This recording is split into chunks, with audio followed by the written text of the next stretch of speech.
বন্ধুরা আইপিএল 2026-এর mini auction শেষ হয়ে গেছে আর এবারের মিনি অকশন ক্রিকেট ভক্তদের সত্যিই নাড়িয়ে দিয়েছে। একের পর এক বড় নাম, হাই ভোল্টেজ বিডিং ও চমকপ্রদ সিদ্ধান্ত সব মিলিয়ে এবারের অকশন ছিল পুরোপুরি জমজমাট। আমার মতে আইপিএল 2026-এর মিনি অকশন কলকাতা নাইট রাইডার্সের জন্য অত্যন্ত সফল হয়েছে, কারণ অকশনের আগে কেকেআর যে খেলোয়াড়দের টার্গেট করেছিল এবং যাদের শর্টলিস্টে রেখেছিল প্রায় সবাইকেই তারা নিজেদের স্কোয়াডে অন্তর্ভুক্ত করতে পেরেছে। আপনাদের জানিয়ে রাখি, অস্ট্রেলিয়ার স্টার অলরাউন্ডার ক্যামেরন গ্রিন অকশনের নাম নিয়েই ইতিহাস তৈরি করেছেন, যাকে এবারের মিনি অকশনের সবচেয়ে বড় নাম বলা হচ্ছিল। তিনি প্রত্যাশার থেকেও বড় চমক উপহার দিয়েছেন। তাহলে চলুন দেখে নেওয়া যাক আইপিএল 2026-এর মিনি অকশন কেকেআর দলের জন্য ঠিক কেমন গেল এবং কোন কোন খেলোয়াড়কে কেকেআর এই অকশন থেকে দলে নিয়েছে। কিন্তু তার আগে আপনি যদি কেকেআর দলের একজন ডাই হার্ড ফ্যান হন, তাহলে ভিডিওটিতে অবশ্যই একটা লাইক দিন এবং এমন আরও আপডেট পেতে চ্যানেলটি সাবস্ক্রাইব করতে ভুলবেন না।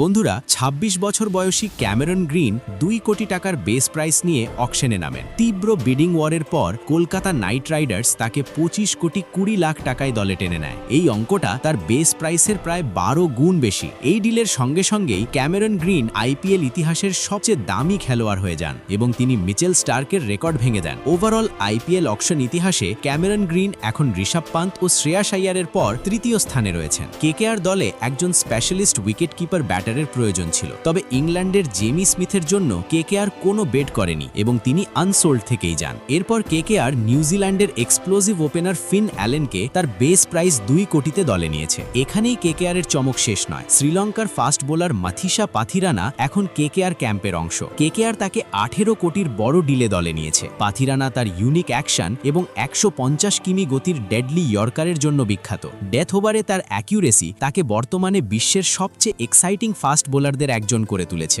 এরপর কেকেআর একজন আনক্যাপড ভারতীয় উইকেট কিপার ব্যাটম্যানকে 3 কোটি টাকায় দলে নিয়েছে, যার বেস প্রাইস ছিল মাত্র 30 লাখ। এই খেলোয়াড় দিল্লি দল থেকে এসেছেন এবং দিল্লি প্রিমিয়ার লিগ 2025-এ তার পারফরমেন্স ছিল দুর্দান্ত। ম্যাচ ফিনিশ করার ক্ষমতার জন্য তিনি পরিচিত এবং থাকবেন ব্যাকআপ উইকেট কিপার হিসাবে। এরপর কেকেআর কার্তিক ত্যাগীকে তার বেস প্রাইসেই কিনেছে। তিনি ভালো ইয়র্কার করতে পারেন এবং 2021 সালে পাঞ্জাবের বিরুদ্ধে লাস্ট ওভারে 4 রান ডিফেন্ড করেছিলেন। একজন নির্ভরযোগ্য ব্যাকআপ ফাস্ট বোলার হিসাবে তাকে ধরা যায়। এরপর কেকেআর প্রশান্ত সোলাঙ্কিকে তার বেস প্রাইস 30 লাখ টাকায় দলে নিয়েছে। প্রশান্ত একজন স্পিন বোলার যিনি আগে মুম্বাই ও চেন্নাইয়ের হয়ে খেলেছেন। চলতি বছরের ডোমেস্টিক ক্রিকেটেও তার পারফরমেন্স যথেষ্ট ভালো। এরপর কেকেআর তাদের দুজন পুরনো খেলোয়াড়কে আবার ফিরিয়ে এনেছে। প্রথমজন হলেন রাহুল ত্রিপাঠী, যাকে মাত্র 75 লাখ টাকায় দলে নেওয়া হয়েছে। 2020 ও 2021 সালে তিনি কেকেআরের হয়ে গুরুত্বপূর্ণ ভূমিকা পালন করেছিলেন, তাই এটি নিঃসন্দেহে একটা ভালো পারচেজ। দ্বিতীয় খেলোয়াড় হলেন টিম সাইফার্ট। কেকেআর তাকে তার বেস প্রাইস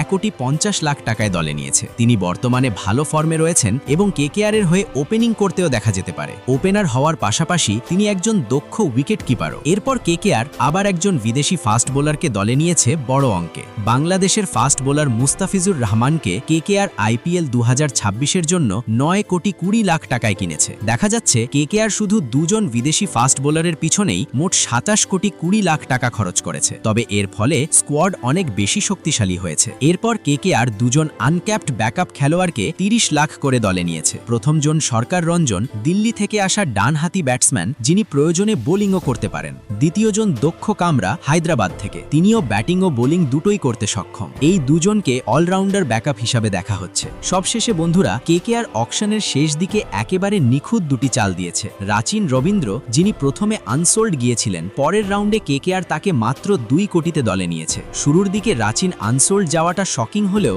জানা ছিল কেকেআর তার পিছনে যাবেই। শেষ খেলোয়াড় হিসাবে কেকেআর ভারতীয় ফাস্ট বোলার আকাশদীপকে মাত্র 1 কোটি টাকায় দলে নিয়েছে। আকাশদীপ যুক্ত হওয়ার ফলে কেকেআরের ফাস্ট বোলিং ইউনিট সম্পূর্ণ হয়েছে। এই স্কোয়াডে এখন হর্ষিত, বৈভব, উমরান এবং আকাশদীপ রয়েছেন। সব মিলিয়ে বন্ধুরা, কেকেআর এই মিনি অকশনে প্রায় 63 কোটি টাকা খরচ করে মোট 13 জন খেলোয়াড় কিনে আইপিএল 2026-এর জন্য তাদের স্কোয়াড পুরোপুরি প্রস্তুত করেছে। তারপরেও কেকেআরের পকেটে এখনো 45 লক্ষ টাকা অবশিষ্ট রয়েছে। তো আপনাদের কি মনে হয়, কেমন হলো কেকেআরের আইপিএল 2026 অকশন? কোন খেলোয়াড়কে মাঠে দেখার জন্য আপনি সবচেয়ে বেশি এক্সাইটেড? নিচে কমেন্ট করে অবশ্যই জানাবেন। আর ভিডিওটি ভালো লাগলে একটি লাইক দিয়ে চ্যানেলটি সাবস্ক্রাইব করতে ভুলবেন না।